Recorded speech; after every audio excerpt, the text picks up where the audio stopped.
Welcome to the Dice Tower, a series of video reviews about board and card games. Here are your hosts, Tom Vassell and Sam Healy.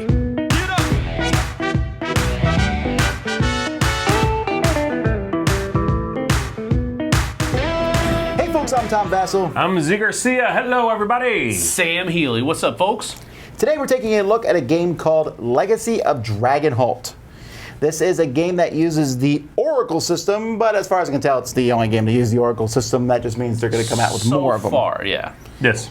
It takes place in Fantasy Flight's Terranoth universe, from which games they have Runebound and Descent and Rune Wars and Rune whatever.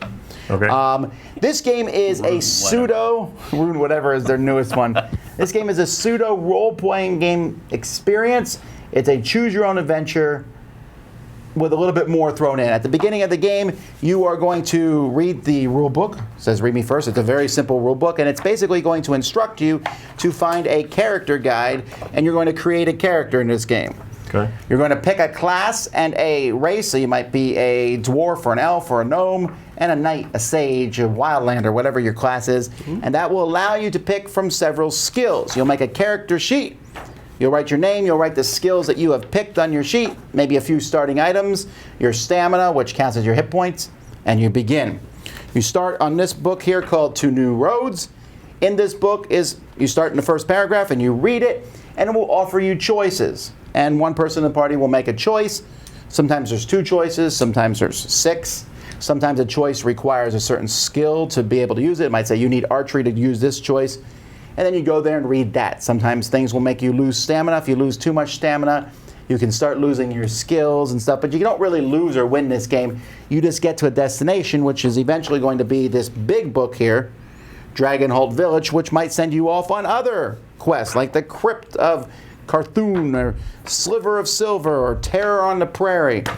Sometimes when you're doing something, the book will say, check off story point A3. And later on it will say, if A3 is checked off, do this. Right. And so you're going through, and eventually you will finish all the different things, and there is an ending to this story. Just FYI, we've played this, I don't know if you were about to say that, but we've played this live, obviously with spoilers, so if you want to avoid any spoilers whatsoever, avoid those. But if you want to see how the game is played, you can go watch those and actually see us going through part of the story. The first one is the introductory scenario. You might watch that one. It doesn't spoil too much. Yeah, it just basically shows you how to play the game. It's like a tutorial session in a video game. Now, we have not finished the game yet. We will at some point go through and finish the whole thing. I have gone back and played through parts of it solo that we already went through so that I wasn't spoiling myself. But I was like, what would happen if we had done this? So I went back and did some of that.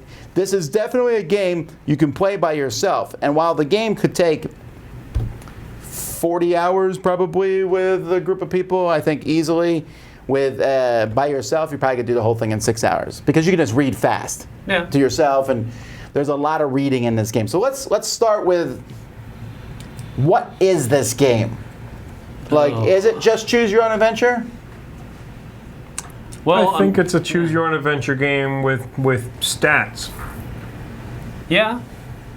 Like, I mean, you literally can't choose some things unless you have a specific skill. And some choices will punish you and some will reward you. I mean, to again, keep track of stats. So, I think at its core, yeah, it's probably just a choose-your-own-adventure type thing.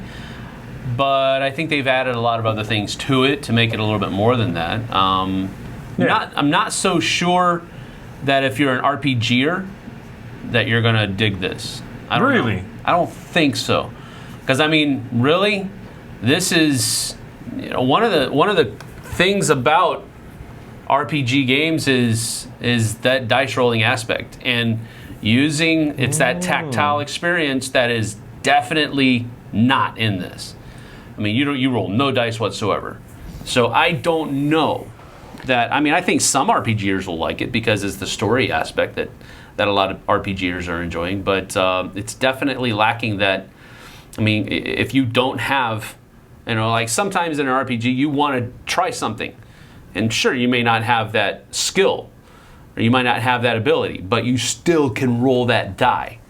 and possibly do that thing that you have no skill in. But not every RPG is like that. There are a lot of RPGs without dice. I think that RPGers may not like it because it's much more, has a straight, Scripted. like a straight jacket on. Wow. Here are the 3 choices you have. Like if there's an RPG, and we'll be playing one live very soon, actually, right? We get to a situation, and he'll be like, "What do you do?" And I might be like, "I'm going to sing a jig." Now that might be the stupidest thing to do, but I can do it. In this book, that may not be one of the possibilities, Well, although occasionally it was. You can say you're doing that, but it doesn't have an effect on the game. Whereas doing that in an RPG, the dungeon master can curl that back. And I might think of something that no one else ever thought of. Like, there's a tree right over that guy. I'm going to shoot my arrow and try to hit that branch to make it fall on his head. You know, that sort of thing is in RPGs and is not here. Okay, right. I figured this would be good for RPG players because it's the ability to play one without a dungeon master. That is definitely a positive thing. Dungeon or game master, but yeah, I guess from your point of view, the choices are simply on rails in many ways. So yeah, I could see that. Have you ever played RPGs? Yeah, I've played a little bit of Pathfinder, but that's it. Really? I guess for me, it's a choose your own adventure book with with stats and stuff you need to write down. Mm-hmm. And I've never played one of those where you read to each other, which is why it's such a weird experience for me and such a slow experience. And it's like halfway through this game, oftentimes we'll get to like an entry and then you look at the page and realize it's the whole page and you go, oh, I don't like that. Yeah. You know what I mean? There shouldn't be those moments in it. If I was playing by myself, I think I wouldn't if I cared about the story, which I really don't. But I just don't like the setting. I don't care. The setting is extremely generic. There's nothing in Terranoth that really separates it from D&D except that there are runes. And this game is kind of like, hey, by the way, there's runes. And they're pointed out at several points throughout the story, but at the same time, a rune could be substituted for any generic... Yeah, whatever. It's a... What do you call it's a magic wand. The suitcase thing? Right. The suitcase thing? A MacGuffin. The MacGuffin, that's what this is. It's a MacGuffin, in the story. So yeah, that's kind of how I felt about it, that it's just really... it's like a slow story sharing vehicle. You know what I mean? And that can be fun, but... and there are certainly highlights, right? There are moments when you'll come across something and it's a surprise, it's funny, it's interesting, whatever. To me, personally, this world doesn't facilitate a lot of those moments because I just don't care. It's like so-and-so found a blaggity blah. I'm like, okay, I don't know what that is and I really don't care what it is. It's just more fantasy, tropey stuff. Mm-hmm. If you're someone who loves fantasy... maybe you're going to adore the storytelling in this game. Maybe you're really going to get into that part of it. But there's still that sort of communal, just sort of reading thing that usually if I read the back of a book or a game box and it says, like, in this game you tell stories to each other, I'm like, yeah, I'm going to put this back because I don't like that, That's up there with, like, slapping games for me. Now, we are having a great time doing this, but part of that is because we're role-playing it up while we're doing it. We're adding to that. I think the writing in the game is both a blessing and a curse. I think the writing is excellent. They describe everything in great detail. It's like, wow, you want to know what the corner of that bar looks like? They're going to explain it to you in great detail. Sometimes when you're reading, though, you kind of wish that they would just get to the point because you're reading it out loud. Again, when you're reading it to yourself, you're fine. I like the story a lot more than Z does. I think it is fairly generic, but I'm still enjoying it. I'm enjoying running into the same characters multiple times. And by the way, I want to make a side note that their little story point thing that they have here where you mark them down, I think that's brilliant. It works really well. It's very well done. Like you'll meet someone, you'll walk into a room and it'll be like, have you marked off, P6? Yes, I have. Then so-and-so that you met earlier is in the room now. Mm-hmm. And that works really well. Yes. It's a cohesive story. I don't feel like for me, this replaces Tales of Arabian Nights because Tales of Arabian Nights, as much as I liked it, was very disjointed. It's like, you go here. and there's a genie there, and he'll go over here, and nothing mattered. It wasn't this big long story. This is a big long story. Right. What do you think of the story? I like the story. You mentioned the what I'm calling the conundrum of the game, and because it wants to be a game. It's trying to be a game, but at the same time, it's also a book. It doesn't have cards and a board and components that will help pull you into that theme. I mean, it's got cards, but... Well, again, there's... Yeah, every once in a while you'll find an item card and they have letters in the back, and then you have that item, whatever it might be. But again, the pictorial quality of the card is not sufficient enough to pull you into the theme. So it's relying upon the story. Oh, that's true. It needs narration. There's no art, really. It has to have narration in order to put that theme into your mind. You're right. There's no pictures in this book at all. And so that's the conundrum that this game has. There's the map. That's it. On the same coin, but again, that map is not pictorially enough. Yeah. So there's the conundrum. It's trying to be a fantasy game with absolutely, well, not absolutely, but very little to clamp onto as far as theme is concerned. The only thing that's there is the descriptions that both of you have said. I wish they would just get to the point. Yeah. Because you're trying to play the game. You're not necessarily worried about all of the other fringe things. But you need that to get into the theme. Yes. Otherwise, it's literally just an exercise in reading different entries and making decisions to go to the different points, and there's no theme at all. Why not just read a novel at that point? Well, because of that, though, I think this game scales to the lower number. We're playing with 3 currently. That is the most I would play it with. Really? Because the more people playing, the less you're involved and you're just listening to other people read. I think that depends on the group of people that you're playing with. And I know you can say that about any game, but I think that really is prevalent in this game. The group of people that you're going to play this game with is probably going to be the thing that makes this game fun, not necessarily the game itself. But I still think that here's my thing, and it's kind of weird because I want to say I really like this game. I do. I like it a lot. But I do see problems with it. One is that it plays better as a solo thing because you can go through quicker the story things. But then if you do that, let's say let's say it takes you 10 hours. You're like long time to go through it. That's an expensive game for 10 hours on your own when you could just buy a good book. Right? And you're not paying as much as this game. Yeah. So I don't know about if I like, or you can just get a video game which offers you way more choices if you're going to play solo. Yeah. But I still like the experience because I like playing with other people and I like the stories. I also felt like it was a little bit of a straitjacket. One of the adventures that we went through, I said afterwards, I went back and I said, all right, these guys talked me out of making some bad choices. I'm going to go back and make those bad choices when they're not there. Mm-hmm. And the end result was pretty close to the same thing. And I was a little disappointed by that. Now I don't. If you ever read, did you ever read those old Choose Your Own Adventure stories? Yeah, sure. Yeah. They were really like. Sometimes you'd be like, oh, I'm going to go talk to that guy, and you turn page. He happens to be a monster. You are dead. And you're like, rewind. Yep. Of course. Let's try that again. Right. That's how. Right. But they were like, they would just have you die for no reason, and it ended the story. This game's not going to do that, and I'm glad. That'd be super disappointing. Yeah.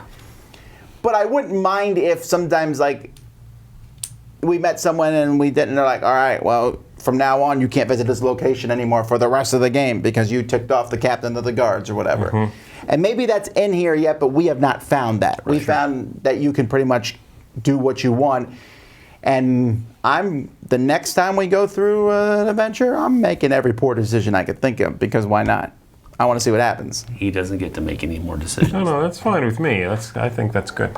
Yeah, I kind of feel the same way, Tom. I don't think I'm going to be playing this again. I mean, once we're done. Hold on. I was like, why we get together? He's sure not he there. just asked for a few days off. I mean, like after that, I don't think I'll play again, right? But if I would, or if they came out with a follow-up or something, I would try Solitaire. Because I find, again, the shared reading activity is fine up to a point, and then it outstays its welcome, where some of the entries are a little long and verbose. And the system of flipping the little disc to, okay, wait, who's making a choice? Okay, you make a choice now. Who cares? Like, we will talk about it anyway. I mean, it's like... Well, you can definitely house rule that away. It's mechanically shoehorned in to make this a multiplayer game. Yeah. This is a solitaire reading game for me, in my opinion. Again, I think that's what this is, with rules for more people. So that's the thing. I don't think that this has enough to hold its water in that. While I agree with you that the writing in here is great, and the level of detail that they've gone to make the reading very much like you're reading a novel, I don't think it can hold its own to a tried and true novel. The amount, the value or the quality of reading that you're going to get with a novel far outshines this. So I think with that, I think you're doing the game a disservice because you're not allowing for that party atmosphere, and by party I mean like role-playing game party, right. not party game. Yeah. You're not allowing for those other characters to have their input. It's all in your mind. That could be true. And I think that provides for a downfall for the game rather than you do a lot of role-playing out loud that wouldn't translate from just writing it on the sheet, right? If you don't talk about it. Yeah, okay, I could see that. All right, well, I think you like it the least. What would you rate it here at the end? Your thumb? I'll give it like half a thumb up. Again, I think it's an original idea, and I like that some of these games are coming out now that are not doing the same old tried and true stuff. I commend it for that, for being really something very different. But it's largely not for me, and I have to just accept that. I don't like fantasy that much. This is heavy on the reading, and I'm not big on that much. Version of it. I'll try that. Yeah. You know. I'm calling that they're going to. But it's getting that half a thumb up because I think, and again, I don't think it scales well either. But it is an original idea that looks to be well executed. You know, and I do hope that they do make more of these. What are they called? Oracle system. Yeah. More of these. I hope they try different settings. You know. One in the TI4 universe. I think that's going to happen. Star Wars. No, TI4. Ooh, they do have the Star Wars license, though. That's true. Baby. That's how many thumbs it gets. Was that an Elder? What about you? Org? Is that what it was? I think you like it more than Z.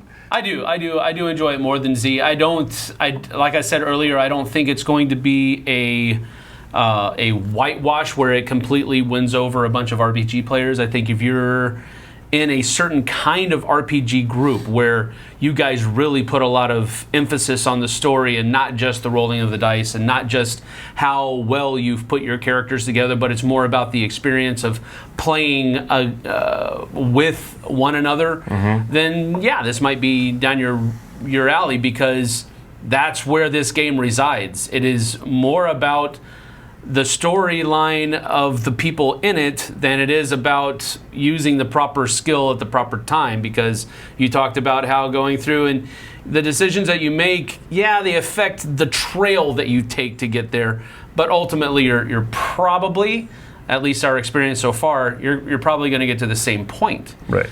So I think it'll appeal to some RPGers. I don't think it'll have a wide appeal to RPGers. I think it's meant to be a hybrid. Yeah, but what do you think is what I want to know? Well, that's what I'm trying to explain. I enjoy the game, but I just don't think it's going to have the wide appeal that they were hoping it was going to have.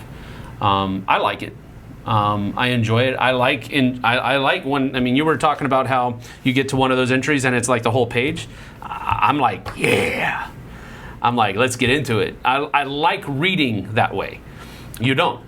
I like reading too. I just don't No, that way. I'm not saying you didn't like, I'm not calling you illiterate. I'm just saying you don't like reading all that fluffy stuff. I like reading stuff that points out all of the different stuff. I like reading it too, to myself. I feel like I'm putting people through listening to me going on and on about some like building and how many windows it has.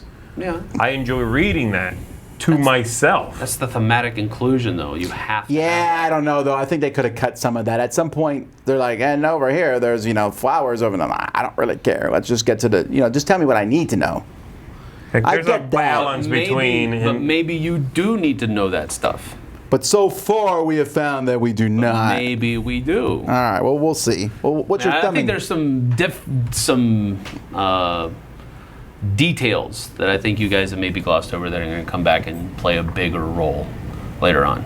I'm gonna give this. I'm not gonna give it 2 full thumbs up, but I'm gonna give it 1.5 thumbs up. All right.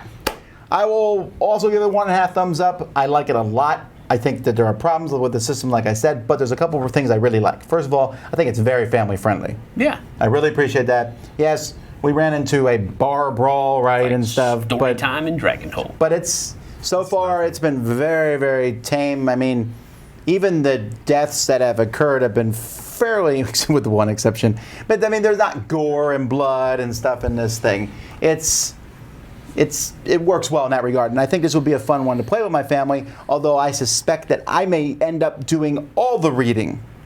Yeah. Because if one of my kids who's having a hard time reading is like, I'd be like, give me that book. I'm not going to sit here for the next 20 minutes and listen to you read that half a page. But I could do that, right? And I think that might be where this is. Like, maybe as a great bedtime story thing for the kids, you read it to them and let them make their choices. You have to stop at an arbitrary point, I guess. Well, it's an hour bedtime story. Good night, sweetie. Remember, the goblins are about to get you. No, but I really do like storytelling games. And for me, this one is definitely kicking Tales of Arabian Nights out of my collection. I love Tales of Arabian Nights, but it's super random. That's a cool point. Finally, Tales of Arabian Nights is leaving your collection. Whatever. I'll give that comment a full thumb up.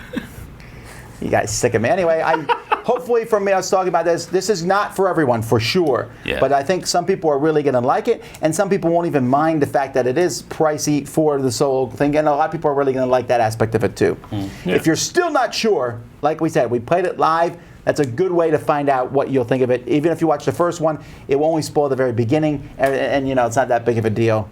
So watch that one. Yep. Anyway, until next time, I'm Tom Vassell. I'm Z Garcia. Thank you. Sam Healy. See you on the flip side, folks. Thanks for watching our review today. For more information about board games, as well as the #1 board game audio podcast, check out Dicetower.com for reviews, interviews, and more. I'm Eric Summerer, and you've been watching The Dice Tower.